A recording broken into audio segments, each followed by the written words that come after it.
Our next speaker is Tommy McKearney, Independent Workers Union. Okay, thanks, Warwick. I think there's a few things that we have to look at, and I'm not going to try and go back over the ground that has been covered by our three previous very excellent speakers. But I think from the outset we should maybe just think what was promised going into these talks or negotiations or discussions or whatever you would like to call them in Stormont House. And we were told that this was going to resolve all of those issues, or attempt to resolve all of those issues that had failed through the House talks, and that they were going to resolve issues like parades, so that there would be some outbreak of sweet reason and light to get our friends back out at Breandán Avenue and safely down the Ardown Road, that there would be an agreement, breakthrough, and we all agree on what happened in the past. We could expect the DUP and the Orange Order to be very magnanimous and point out where they went wrong, and that flags and emblems would be seen in a different light altogether, that the UVF over in the Newton Arts Road would be happy enough to see the old Union Jack removed from the City Hall. All of that was promised to us through these talks, and I have no doubt that that has all been done. You know, I have no doubt that they have solved all of those issues. It's just that they haven't told us about it. But what we do see has been delivered is pretty much as has been outlined by Breandán, Agnes and Michael. And when you read through that agreement, what they did agree on, they didn't agree on the issues of flags or the past or parading issues, but they were able to come to an agreement around the economic issues. That's what they did agree on.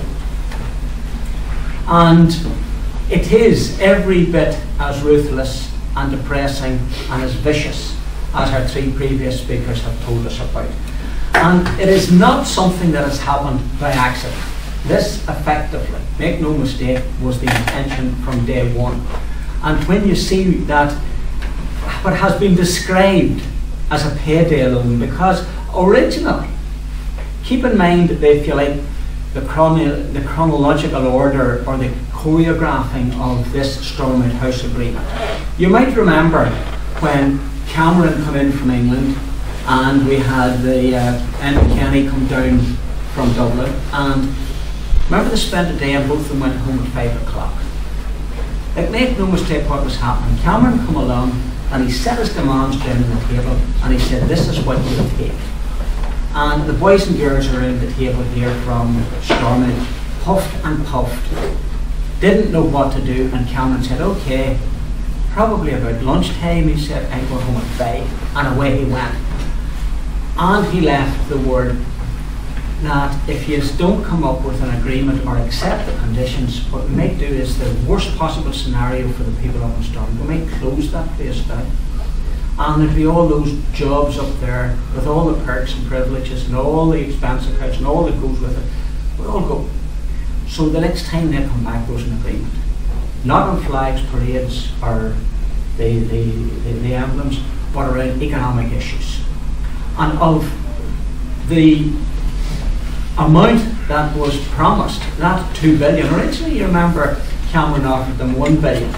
And both the DUP and Sinn Féin said, sure, they only loaned us our own money. This time round it was 2 billion.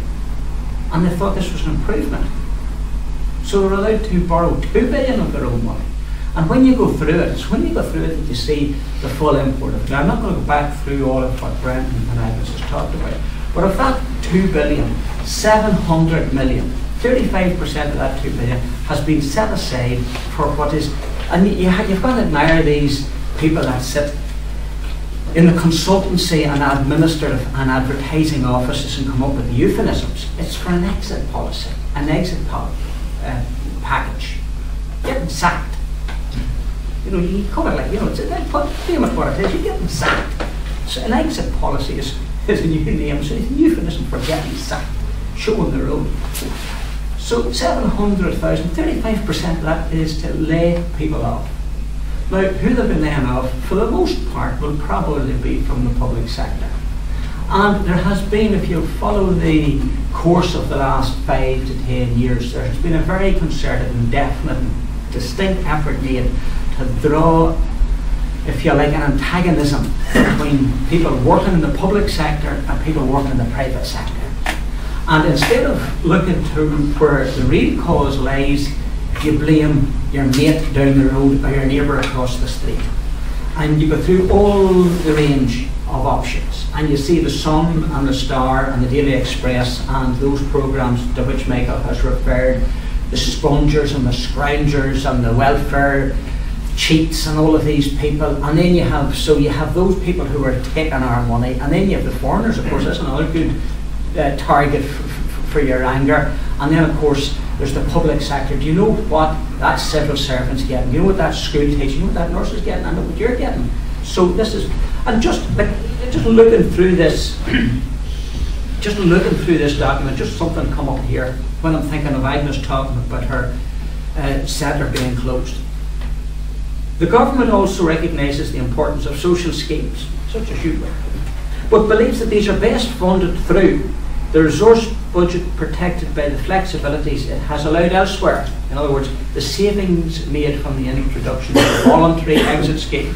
In other words, the community voluntary groups and services on which so many people in these communities, our communities, depend, they can only be kept going if we can sack a lot of public sector workers. Right away, what you're doing is you're creating this contentious antagonism between someone who's doing an excellent job and somebody else who's doing a damn good job. And the thing about it is, yes, and we can roll through that, and I'm not going to start rolling through that document. It's worth reading, mind you. It's worth reading because it does expose what the intention is and how they're laying it out. And they're laying it out fairly clearly in that Stormont House Agreement. Whatever tweaking and adjustments they'll do. But I said at the outset, what was promised? Parades, agreeing on the past, flags and arms, of which there has been an issue. We all know there's no agreement, and there won't be any agreement. We're not going to come to any agreement around those issues. We've seen what has been delivered, and you have seen here what is, and I'm not trying to score points here, please don't misunderstand me when I'm saying this, Mick. Austerity is not actually what we're talking about. It's what the term is being used, and it conjures up an idea of fiscal prudence or good sense, or the stretching your budget to cover. This is a coherent, concerted plan being set down by the most powerful people in this society and in this world, the owners of big capital. And what they have decided is, following the financial crisis of 2008 and 2010, that they would ratchet down the price of labour to squeeze the maximum profit from labour to transfer it to capital. And that's the process we're undergoing. In order to do so, they have to undermine every aspect and facet of those that produce. And keep in mind, there's only one section of society that produces wealth. Wealth only is produced on the back of work and labour. Whatever section of labour you're in, and that doesn't mean to say you have to be talking about industry or manufacturing. We all contribute. A nurse, a lawyer, a community worker, a school teacher, they contribute in the whole complex system of society to the production of wealth. We're not going to be crude about this and say only the man that builds bricks or makes a motor car or something like that. That's not the way it works. But what we're seeing here is a coherent plan by those that control this society to ratchet down the power of the working class and to deprive them of their income. And if you want to see what's happening, there are some, what you would call on the surface, bizarre statistics coming out. Employment, and this is the phrase, if you listen to what's come out of the Dublin government, we're going to create more employment. You listen to the British government, you listen to the Chancellor of the Exchequer, Osborne, more jobs created. The British Exchequer is taking in less on tax now than it did previously. previously when there was more people unemployed. Now this on the surface appears to be an anomaly, because generally speaking, the theory should go, if it holds good, that when you have more people in work, the tax take by the Exchequer goes up. Seems to be a simple enough equation, but why has it not? The simple reason is that the jobs that are being created in Britain at the present time are low paid, part-time, 0-hour contract jobs, where people are working way below what in some ways is the basic amount to recreate their own labour. I mean, let's talk about when you talk about the old Marxist idea that the capitalist has to at least give the worker enough to reproduce his or her labour. The same way that you have to give a horse enough hay to keep it standing on its feet, you have to give a cow enough meal so that it will not fall dead in the field because you want it to produce milk, or you want the horse to pull, or whatever. So you have to give a worker enough to feed herself or himself. Actually, it's happening that this has fallen down the road, and hence we're finding, as Agnes tells us, that there are people coming to the food banks. There are thousands of food banks. We have now got an economy where you're looking at a food bank in every street corner. You're talking about a charity shop on every town square. You're talking about pound shops round every corner. This is the economy that's been created. And down that price of labour has come, and down has come the efforts of the working class. And when Cameron looks here, he's not seeing this as the epicentre of his world. He's seeing this as part of the overall plan to bring Britain into line with the plan of those that control and manage and manipulate capital, and that effectively is what we have got to be very careful about, is that this is not just because the Tories are a bunch of nasty bastards. They are, but it's not innate evilness. They're not sitting saying we really rub it in. It's a power play. It is taking and protecting and emphasising and strengthening the role of that small, tiny class. Now, they are nasty, they are avaricious, they are vicious, but they don't do it just for spite. They do it as a part of a coherent, constructive plan, and that's what we are a part of. We've got to keep that in mind when we're doing it. And the different aspects of what they're doing. There is welfare cuts, there's the public sector redundancies, which are going to be overseen by the OECD. The OECD, Organisation of Economic Cooperation and Development, has as its bottom line the free market, the promotion of the free market. It's not there for anything else. So when they come in here to review the public sector, they're not here to see, do our nurses have enough resources to do an adequate job?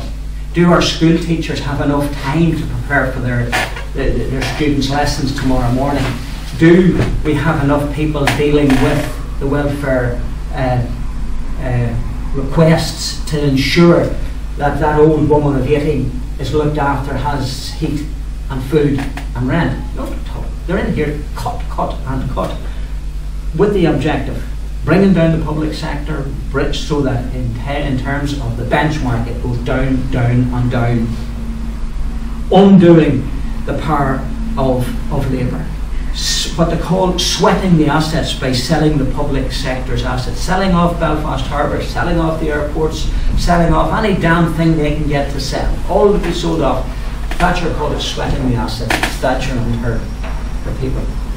And they will do that.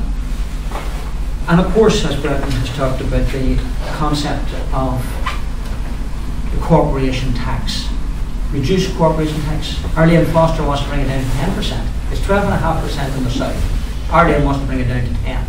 You'll probably find next week that Jeffrey Donaldson will come up and say 5. Then, of course, what we will have is that the First Minister and Deputy First Minister, they'll say what they are saying is, maybe that's even too high, maybe we should pay these people to come here. And we're doing that, aren't we? We're already paying them to come here. Of course, everyone wants to have that check cashed in the lead. All of which is bringing us to a situation which is already dire. And following up from what Agnes has said and what Michael has said, and what was implicit in what Brendan said, is that there is real hunger. There is real, tangible hunger in this community. Not just in Belfast, it's right across, and it's not just in the 6 counties, it's where this package is being implemented. Very recently, I heard similar stories coming from a mid-Ulster town where local people are organising a breakfast club because children are coming to school hungry. And what they're doing is they're bringing food in, they're setting up, they're getting bread, milk and cheese from a local supermarket. A decent enough manager gives them the bread, cheese and milk that just as on the verge of going out of date, and so they make toasties and they drop a tea for the youngsters coming in the morning, make sure they do it in such a way that it's obviously or ostensibly open for all children so nobody feels that they're embarrassed, but that's effectively what it is. We've reached a situation where you're throwing out, in fact, soup kitchens. You're doing that in a society, and when children come in cold, come in hungry, bet you know well as I do that if they're not fit to feed the children, they're not fit to heat the children. But the reason was pointed out to me, and the reason for this is not because you have feckless parents or that they're drinking the money or using drugs or they're gambling. What's happening is what's been described as the problem for not just those that are on welfare, but the working poor. The price of labour has come down to such a level, and because what was intended, what was a good institution had run well was the housing executive. Now I know there are a number of well-grounded criticisms of how the housing executive works, and a lot of it is because of contracting out services where it really fell down. But because there has been a policy of not building social housing, we don't have corporation or housing executive houses, a lot of people, especially young couples setting up a family, are now finding that they have to rent from effectively the private sector, and their wages don't cover the rent, or it challenges their income, and hence there's a challenge to provide heat, food and shelter for young families. And therefore we're finding hunger, we're finding cold. That's the situation we're in. But let's come back then from that. The answer to that, and they're particularly the working poor, the answer was put to me is not more charity. The answer is a living wage. Simple fact, to pay the workers a living wage that they can feed their children, heat the house and pay the rent. That's the answer, not more charity. And it's on that basis that I would suggest we look at where we're at now with this package. And not to be or attempt to be gratuitously controversial, but for the last 40 years practically, the left, and I'm including here, I'm looking at Éirígí. Éirígí's part of the left, not anybody else. I see John McNulty there, Socialist Democracy. No, we're all part of the broad left.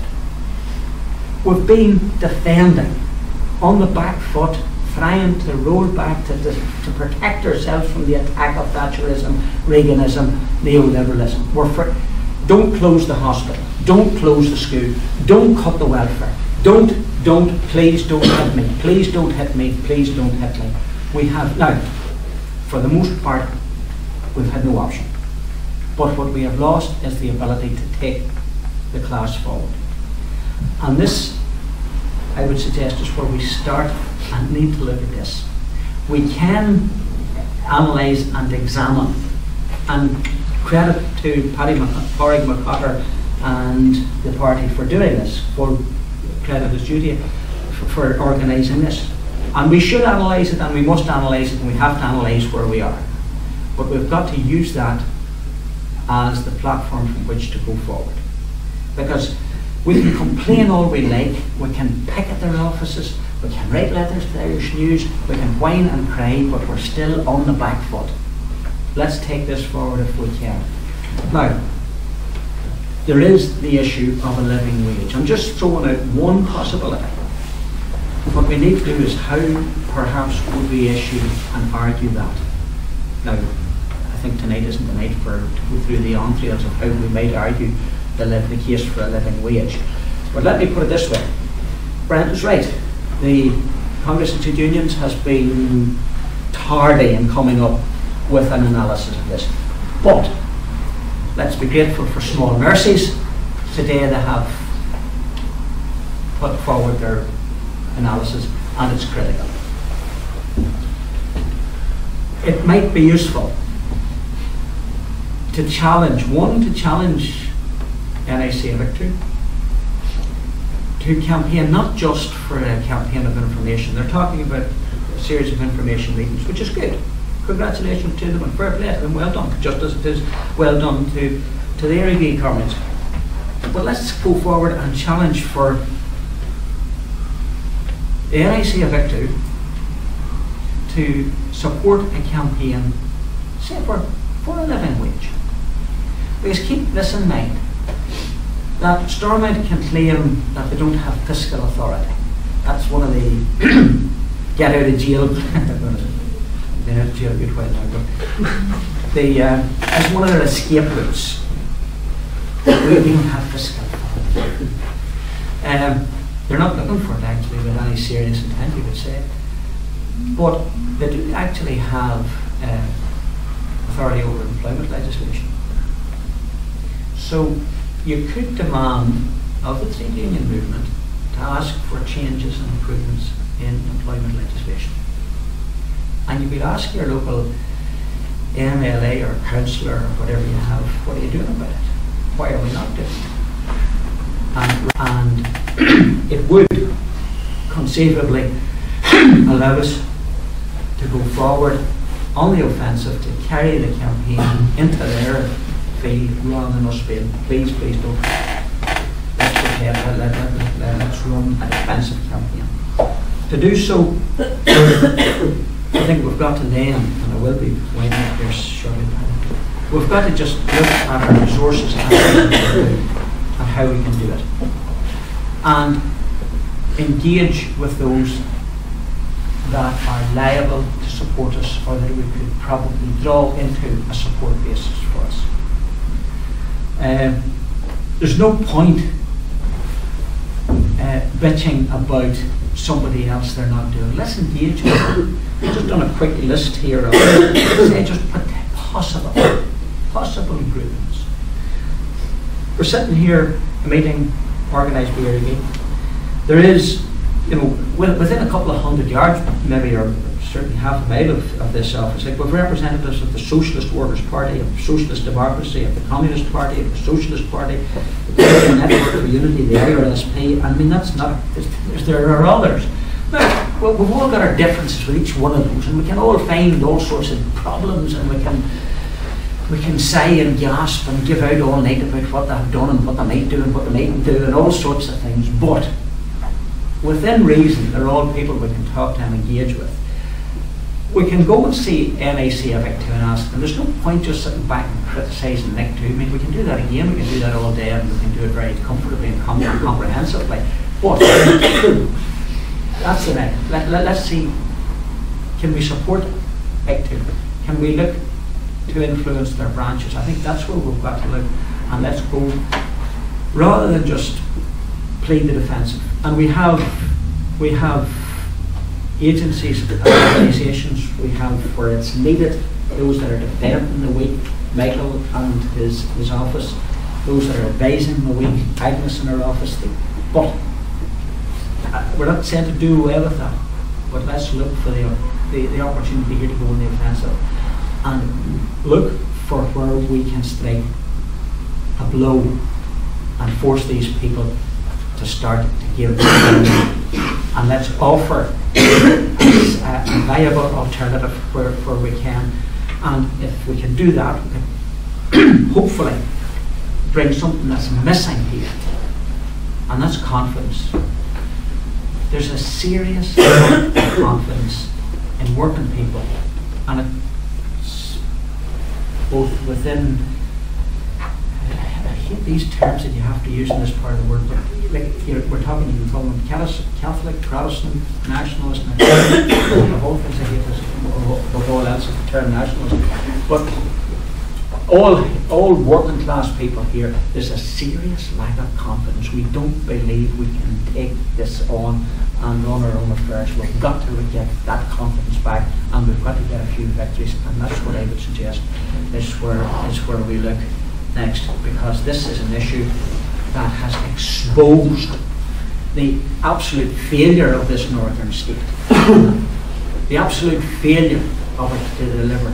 Because if you can't feed your children, if you can't provide food and warmth for your children, and if you're in danger of losing shelter for your children, I mean, what's this society about? So what's it all about?